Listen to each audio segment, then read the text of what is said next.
Kairé à toutes et tous. Aujourd'hui, nous allons parler de femmes dans l'Antiquité grecque classique.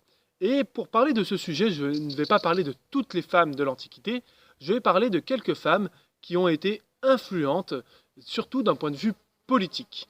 Pour ce faire, j'ai choisi trois figures, une du début de la période classique, Artémise Ière d'Halicarnasse, une du milieu de cette période classique, Aspasie, femme ou concubine du stratège Périclès d'Athènes.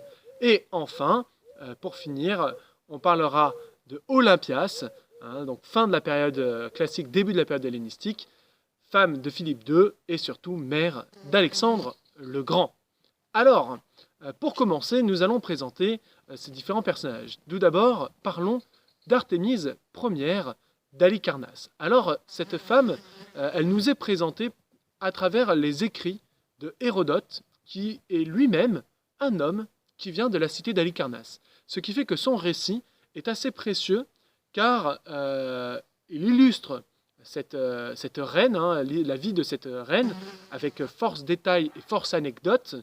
Mais c'est assez intéressant de voir que Hérodote, c'est un des seuls personnages dans son récit pour lequel il semblerait qu'il ait une grande affection, notamment parce que son récit, il a écrit à une période de sa vie où il vivait à Athènes, cité où les femmes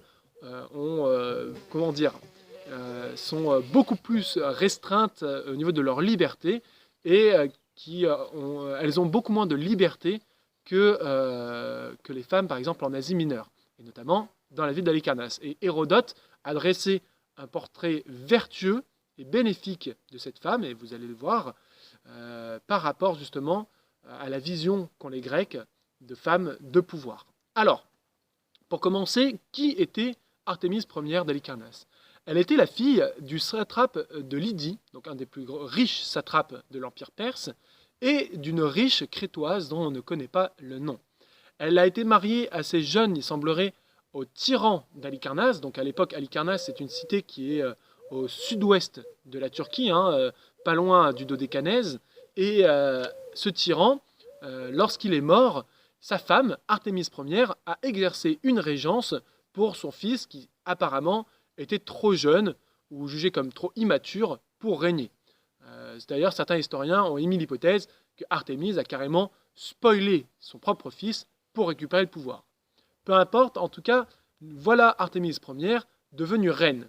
Très probablement, elle avait eu une éducation de haute volée, de par son père, satrape de Lydie, et elle était déjà bien influente à la cour d'Halicarnasse du temps de son mari. Lorsqu'elle prend le pouvoir, Halicarnasse est dans une situation assez particulière. En fait, les cités d'Ionie, puisque c'est ainsi qu'on appelle l'Asie mineure grecque à l'époque, donc les cités d'Ionie sont soumises à l'Empire achéménide, dont on a déjà parlé dans une autre vidéo. Or, ces cités ont deux positions par rapport à l'Empire achéménide. Soit elles s'opposent à l'Empire, notamment parce qu'elles doivent payer des tributs qui augmentent en plus de ça à l'Empire et qu'elles voient leur influence commerciale diminuer face aux cités phéniciennes, soit au contraire, certaines cités grecques vont accepter la gouvernance des Perses. Ce faisant, les Perses vont leur donner assez d'autonomie pour que ces dernières puissent prospérer. Et notamment, pour des grandes cités comme Halicarnasse, ça pouvait être une aubaine, notamment l'ouverture de tout le marché de l'Empire achéménide était, on va dire, une promesse de prospérité pour les cités. Et c'est le choix apparemment qu'a fait la cité d'Halicarnasse. Or, on sait bien que Hérodote, qui raconte tout cela, vient d'Halicarnasse, et c'est pour ça que c'est peut-être pour ça qu'il est lui-même assez objectif, dans le sens où il ne traite pas que des Grecs, il traite des Grecs et des Perses, car il est né dans un monde qui était à mi-chemin entre les deux. Alors, durant les guerres médiques, Artémise Ière va s'illustrer pendant la campagne de Xerxès. Très probablement avant cela, pendant la campagne de Darius, elle n'était pas encore reine. En tout cas, pendant la campagne de Xerxès, elle va s'illustrer à plusieurs reprises, et surtout pendant les batailles navales. Elle est présente à la bataille du cap d'Artémision, donc la bataille navale qui a lieu en même temps que la bataille des Thermopyles, donc on est en 480, mais surtout, elle va s'illustrer à la bataille de Salamine. D'abord, Hérodote nous dit qu'elle dirige 5 navires, ce qui est faible. Xerxès, si je ne m'abuse, au début de sa campagne, a plus de 1200 navires, Mais ces 5 navires sont parmi les navires d'élite de la flotte, notamment parce que Hérodote nous dit que devant elle, il n'y a que les Sidoniens qui ont des navires et des marins plus compétents. Les Sidoniens, donc c'est la ville de Sidon, ce sont des Phéniciens. Donc déjà, elle fait partie des troupes d'élite. Ensuite, elle fait partie du conseil de guerre, notamment parce que pendant le conseil de guerre, elle va donner un conseil à Xerxès en disant « Attention, si tu livres bataille aux Grecs dans le détroit de Salamine, il y a un risque pour que tu perdes ta flotte, et ce risque est trop grand puisque tu as besoin de ta flotte pour le reste de ta campagne, notamment d'un point de vue approvisionnement. » Je ne me rappelle plus exactement comment elle lui dit, mais en gros, elle lui recommande de ne pas engager la bataille parce que dans cette bataille navale, il a plus à y perdre qu'à y gagner. Bon, évidemment, le conseil tranche en faveur de l'assaut de la flotte grecque et la bataille navale a lieu.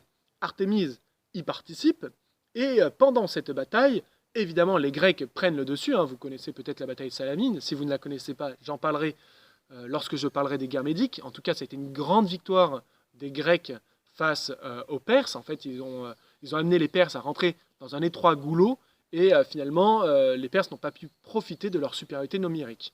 C'est pour résumer.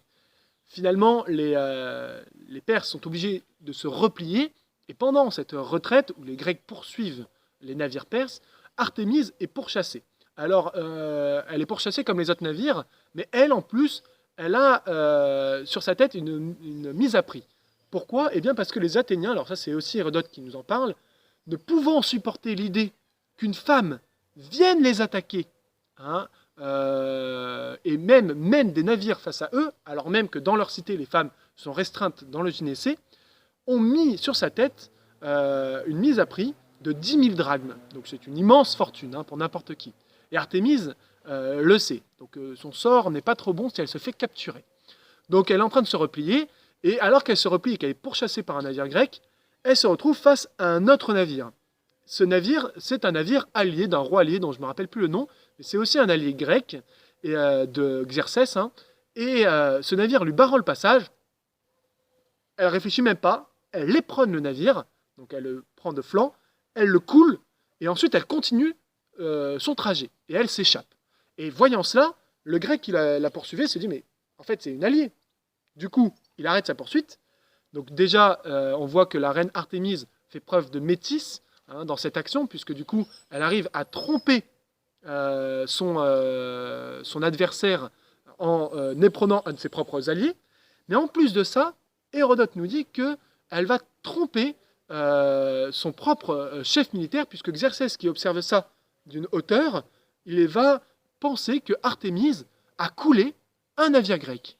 Ce qui veut dire que pour Xerxès, elle est une des seules, alors qu'on est en pleine retraite, elle est une des seules qui continue la bataille et qui va couler un navire grec. Donc, ça c'est un élément assez sympathique à relever. Et d'ailleurs, quand elle revient, elle va repêcher le corps du frère de Xerxès, qui était un de ses amiraux. Donc pour cette action, lorsqu'elle revient à son conseil, Xerxès, qui se sera écrié en voyant cela qu'en gros, ces hommes seraient devenus des moutons et que ce sont les femmes qui seraient devenues des hommes, et bien justement, il va la récompenser.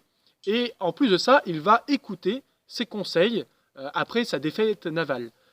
Bon, il faut voir aussi un aspect dans cette anecdote que nous rapporte Hérodote, c'est que Artémise, elle a coulé un navire et la plupart des hommes qui étaient sur ce navire sont sans doute morts, donc ils n'ont pas pu rapporter les faits à Xerxès, ou du moins au moment où ça a lieu, où le conseil de guerre après la bataille de Salamine a lieu, il n'y a pas eu encore de survivants qui sont arrivés pour raconter que voilà, elle a coulé en fait un allié. Donc du coup, elle devient une des proches conseillères de Xerxès, et Xerxès va écouter un de ses conseils, qui est de rentrer en Perse. En effet, Artémise lui aurait dit qu'il aurait eu tout intérêt à rentrer en Perse, à ne pas continuer la campagne comme il le souhaitait vers le Péloponnèse, parce que s'il laisse Mardonios, donc c'est celui qui va rester d'ailleurs un de ses généraux avec plus de 300 000 hommes pour mener la campagne, ça sera suffisant, et si Mardonios gagne, finalement, Xerxès aura vaincu. De toute manière, il a déjà pillé Athènes, donc il a déjà vengé Sardes, puisque c'est un des objectifs de campagne de Xerxès. Et de l'autre, si Mardonios perd la campagne, c'est pas grave. Finalement, lui n'aura fait que triompher et il est rentré après un petit écueil sur une petite bataille navale. Hein, de rien du tout, on n'est même pas obligé d'en parler. Hein. Donc voilà, Artémise va conseiller Xerxès et elle va avoir raison de le faire puisque de cette manière, elle permet à Xerxès de préserver son honneur face à la défaite qui va avoir lieu l'année d'après à Platée face aux Grecs. Mais si on lit d'une autre manière, Hérodote finalement met même le salut de la Grèce dans les mains de cette femme, Artémise d'Halicarnasse. Puisque en effet, si Xerxès ne s'était pas retiré avec une bonne partie de ses troupes, certes, il aurait eu des difficultés d'approvisionnement, mais il aurait vécu du coup avec son armée sur le territoire grec, donc ça aurait accablé le monde grec, et en plus de ça, il n'est pas dit que les Perses auraient perdu du coup à la bataille de Platée, si leur roi des rois avait été présent. Hein, ce qui n'est pas la même chose avec seulement un de ses généraux. Donc, d'une certaine manière, Hérodote immisce l'idée que c'est en partie grâce à Artémise d'Halicarnasse et à sa métisse eh bien, que le monde grec a été préservé du fléau Xerxès. Enfin, on sait que Halicarnasse, à son retour, va prospérer puisque Xerxès va lui donner des terres et à partir de là, elle va régner sur quelques îles en plus de ça du Dodécanèse. Donc à l'époque où Hérodote écrit, hein, Hérodote, lorsqu'il est né sous le règne d'Artémise, et très probablement, en fait, à Halicarnasse, elle a eu une image très positive, puisque apparemment, elle a ramené ses navires, donc elle n'a pas eu trop de pertes, donc elle est rentrée à Halicarnasse avec ses hommes, hein, donc avec les citoyens de sa cité, et surtout, elle a été d'une certaine manière victorieuse, elle a triomphé puisque Xerxès l'a récompensée pour ses actions et a suivi ses conseils. Donc très probablement, dans la cité d'Halicarnasse, cette Artémise Ière avait vraiment très bonne publicité et malheureusement après on ne sait pas ce qui est advenu d'elle. Alors il y a des légendes sur le fait qu'elle serait tombée amoureuse, elle a fini par se suicider. Mais bon, je ne prête pas trop d'attention à toutes ces légendes. Je me fie surtout au texte d'Hérodote par rapport à cette dernière, notamment parce que Hérodote, il est très probable qu'il ait côtoyé.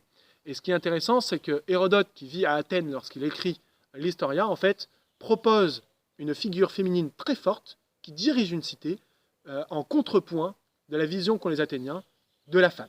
Donc ça, c'est la première femme dont je voulais vous parler, puisqu'elle a eu un rôle quand même fondamental au début de la période classique. Deuxième femme dont je voulais vous parler, Aspasie. Aspasie de Mié. Encore une ionienne. Alors Mié, c'est un peu plus au nord qu'Halicarnasse en fait. Donc c'est toujours sur la côte ionienne, hein, donc c'est toujours à l'ouest de la Turquie actuelle, mais c'est un peu plus au nord d'Halicarnasse. C'est pas très loin de l'île de Samnos, et ça aura de l'importance par la suite. Alors, Aspasie, c'est une riche citoyenne de Mié, dont la sœur va épouser un riche citoyen d'Athènes, qui est affilié, je crois que c'est même pas juste affilié, c'est le grand-père de Alcibiade, donc, qui est le petit-neveu de Périclès, si je ne m'abuse.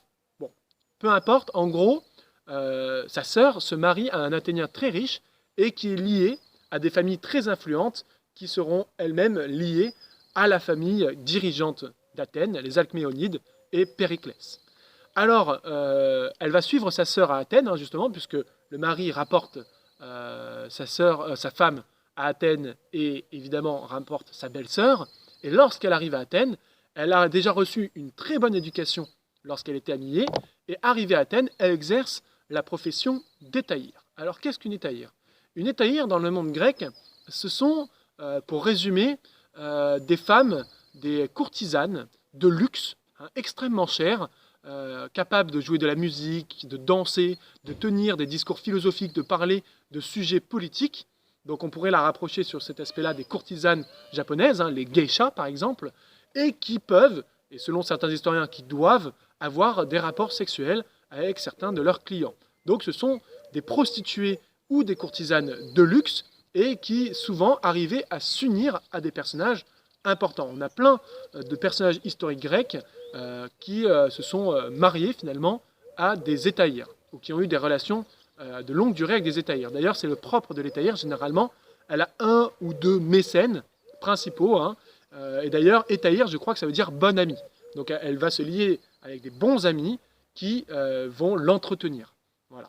Donc, Aspasie exerce cette profession Il paraît qu'elle est fort réputée, notamment parce qu'elle a des compétences intellectuelles et physiques hors du commun. Et en plus de ça, dès qu'elle a commencé à prendre assez d'argent, elle va ouvrir une maison close de luxe. C'est-à-dire qu'elle va être tenancière d'une maison close à Athènes. Mais attention, hein, pas n'importe quelle maison close, une maison close extrêmement chère, avec que des étayères à l'intérieur. Et à l'intérieur de cette maison vont se tenir des banquets, des assemblées, où on va pouvoir discuter, philosopher, et où le tout Athènes se rend.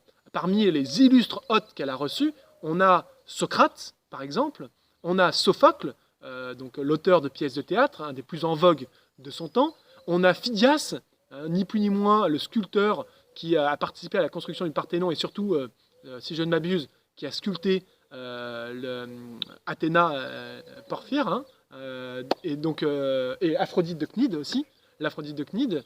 Donc bref, un des plus grands sculpteurs de l'Antiquité.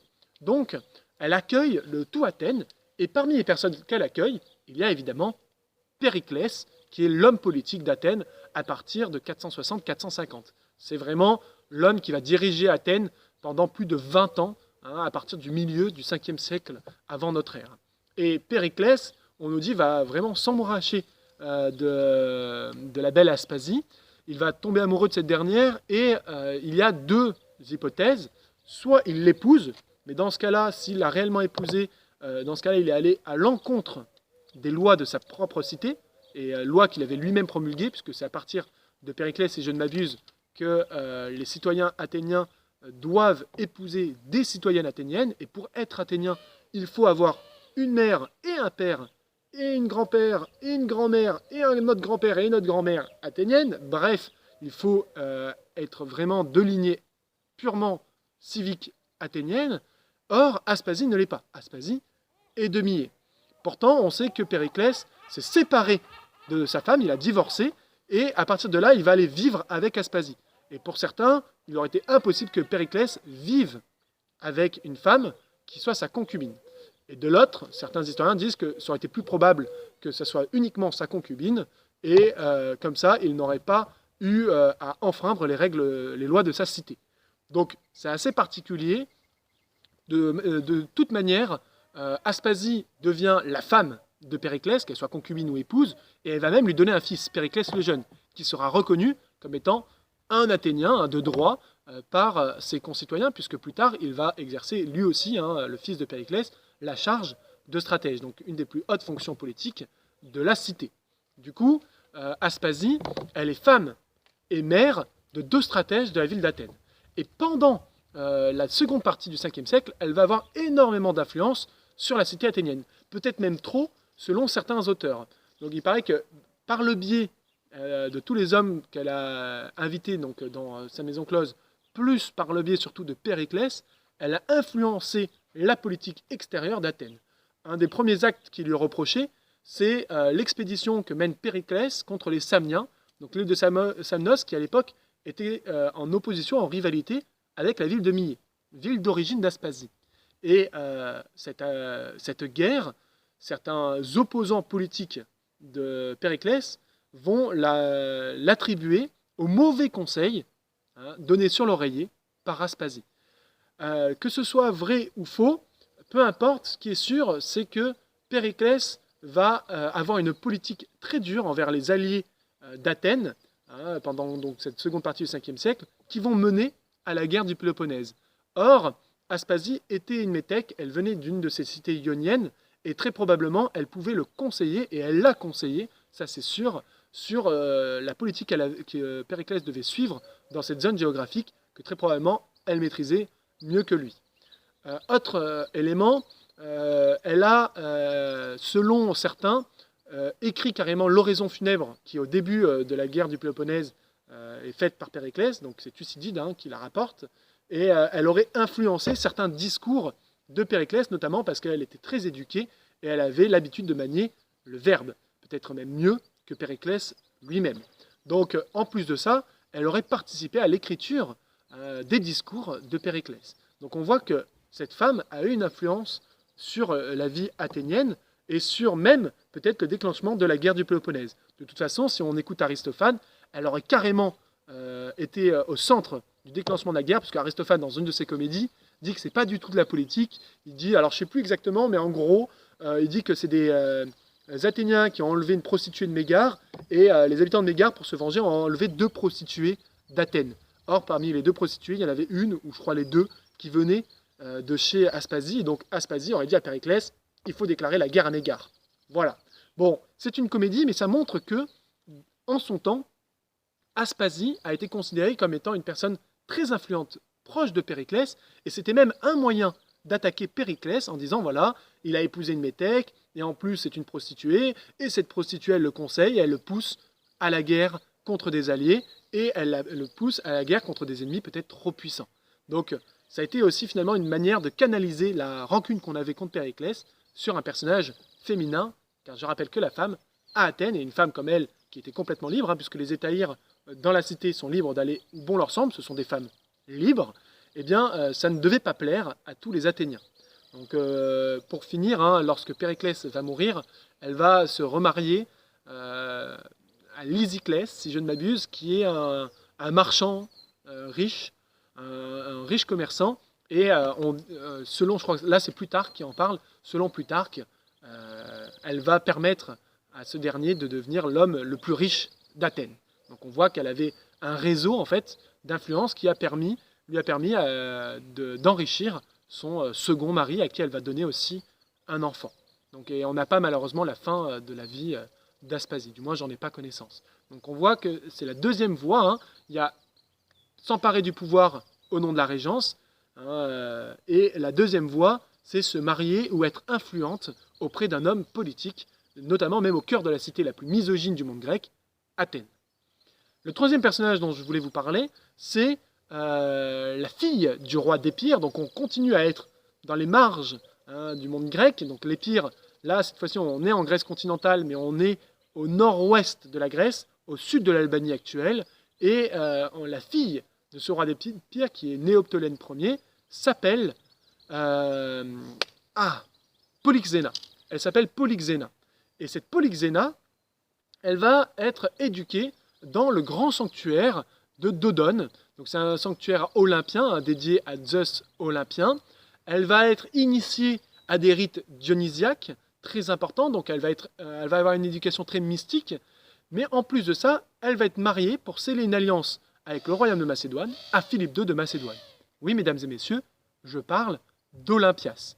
En fait, le nom d'Olympias, elle va le prendre l'année d'après son mariage avec Philippe II, en 356, lorsque Philippe II va remporter les Jeux Olympiques et qu'elle va mettre au monde Alexandre. Donc elle prend le nom d'Olympias. Il y a 2 hypothèses, soit c'est pour honorer son mari par rapport à sa victoire aux Jeux Olympiques, soit de l'autre côté, c'est pour appuyer une thèse qui sera développée plus tard dans le règne d'Alexandre, qui est celui qu'elle ne s'est pas unie à Philippe II, mais elle s'est unie carrément à Zeus olympien, et c'est comme ça qu'elle a mis au monde un nouvel Héraclès, Alexandre. Donc elle prend à partir de 356 le nom d'Olympias. Cette femme apparemment avait énormément d'influence en Macédoine, d'abord parce que Philippe II, il s'est marié, et ce n'était pas un mariage d'amour, c'est un mariage politique à cette dernière, parce qu'il avait besoin de l'alliance du royaume d'Épire, qui était extrêmement puissant, et qui était un de ses rivaux avec lequel il avait fait des guerres et qu'il n'avait jamais réussi à soumettre. Et Philippe II, par la suite, va progressivement mettre en place Alexandre comme étant son successeur. Je vous rappelle qu'Alexandre n'est pas l'aîné des fils de Philippe II. Philippe II avait déjà été marié avant cela, et donc même 2 fois, et donc Alexandre avait 2 demi-frères. Et il semblerait que Olympias ait influencé Philippe II de Macédoine pour que Alexandre soit désigné comme son successeur.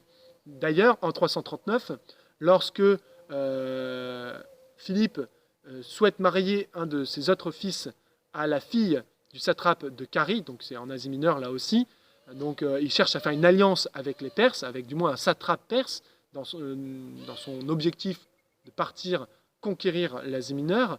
Eh bien, Olympias va s'opposer à ce plan en divulguant ce dernier à Alexandre, ce qui veut dire qu'elle a entretenu des intelligences à la cour de Macédoine pour être informée des plans de Philippe II.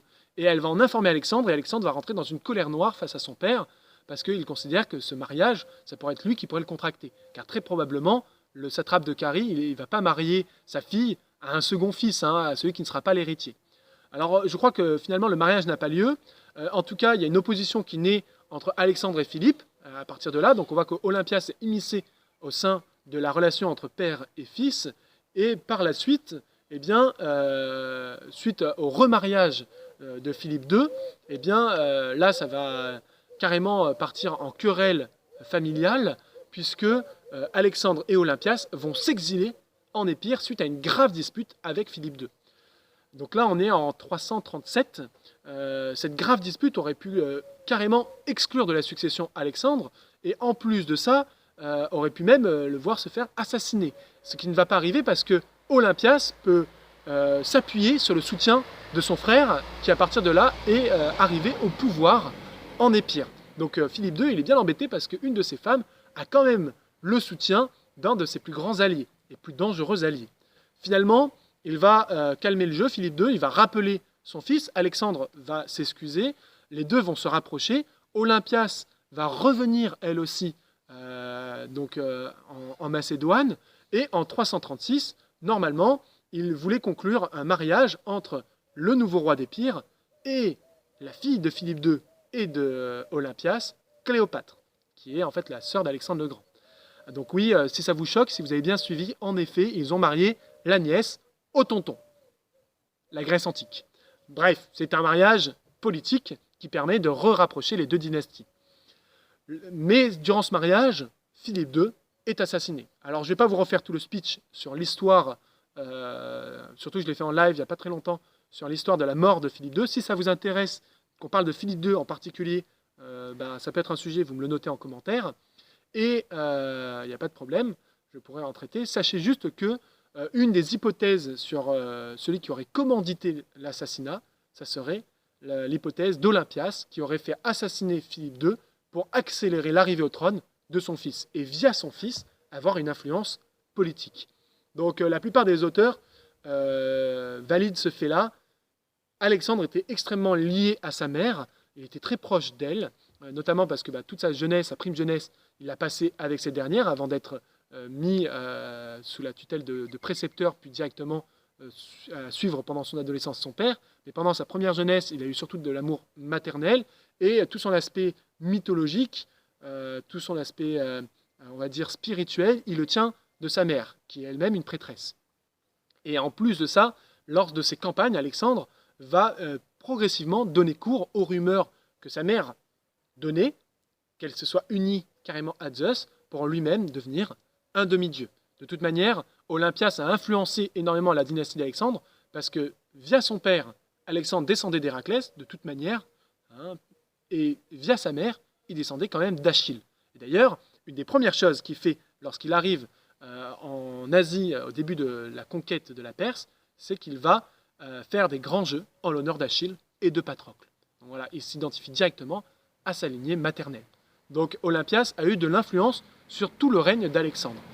En plus de ça, pendant le règne d'Alexandre, elle reste en Macédoine et elle va être un contre-pouvoir à Antipater, le général que Alexandre a chargé pour gouverner la Macédoine et pour la préserver de ses alliés grecs ou de ses ennemis en Grèce, et notamment Sparte. Et Antipater, on sait que progressivement, pendant l'absence d'Alexandre, il va prendre de plus en plus de pouvoir, et Olympias va informer son fils de cela. Elle va s'opposer à Antipater, elle va tellement s'opposer à lui qu'elle va, en 331, après avoir distribué le butin au nom d'Alexandre, donc le butin de Gaugamel à Delphes, elle va s'exiler en Épire, elle va prendre le règne de l'Épire, puisqu'à l'époque son frère était mort, mais il avait quand même donné un fils à sa fille. Donc du coup, Olympias est grand-mère du nouveau roi d'Épire, et au nom de ce dernier, elle dirige l'Épire. Donc elle dirige une des plus grandes puissances militaires de son temps. Donc c'est un vrai contre-pouvoir à Antipater, et pendant la dispute qui oppose les deux personnages, finalement Alexandre va donner raison à sa mère, et Antipater va être obligé d'accepter que Olympias revienne à la cour et contrecarre un petit peu ce que Antipater faisait très probablement à cette époque. Il est en train de placer ses pions pour progressivement devenir roi de Macédoine dans le cas où Alexandre ne rentrerait pas. D'ailleurs, ça va être le cas puisqu'il va le faire.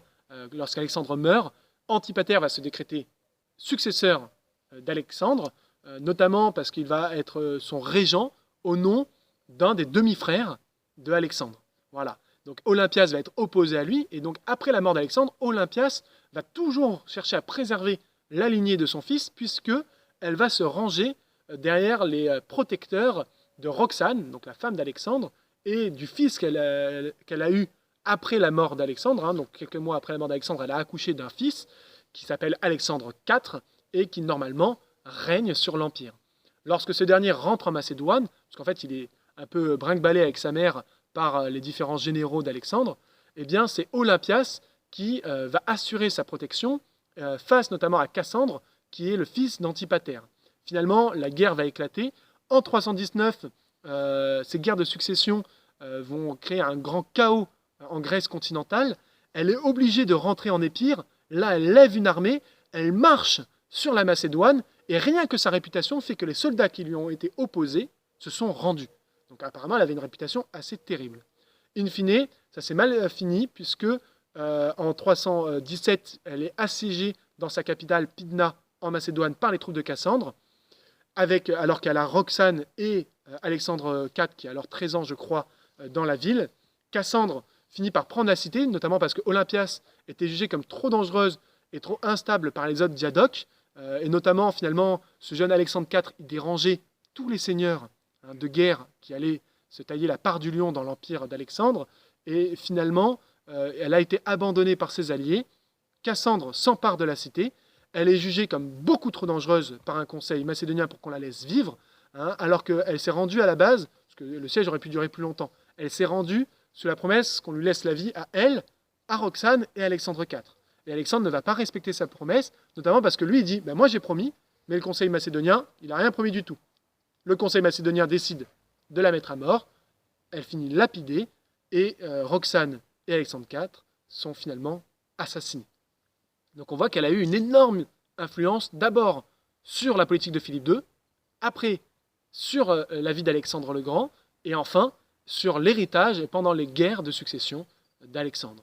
Donc voilà, j'espère que cette vidéo vous a plu. Le but était de vous présenter 3 femmes influentes du monde grec pour montrer que eh bien, même si on a une image assez restreinte des femmes dans l'Antiquité, notamment parce que les sources en parlent peu, parce que malheureusement la plupart des sources sont du monde athénien et les Athéniens sont des gros misogynes, ça je pourrais en parler à la limite, un de ces 4.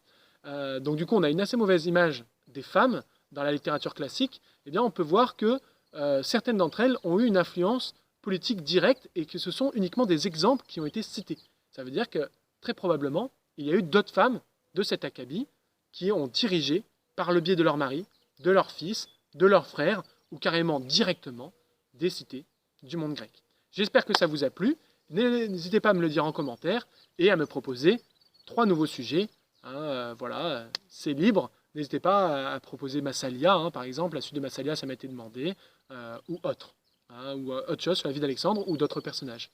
Voilà, en attendant, eh bien, portez-vous bien.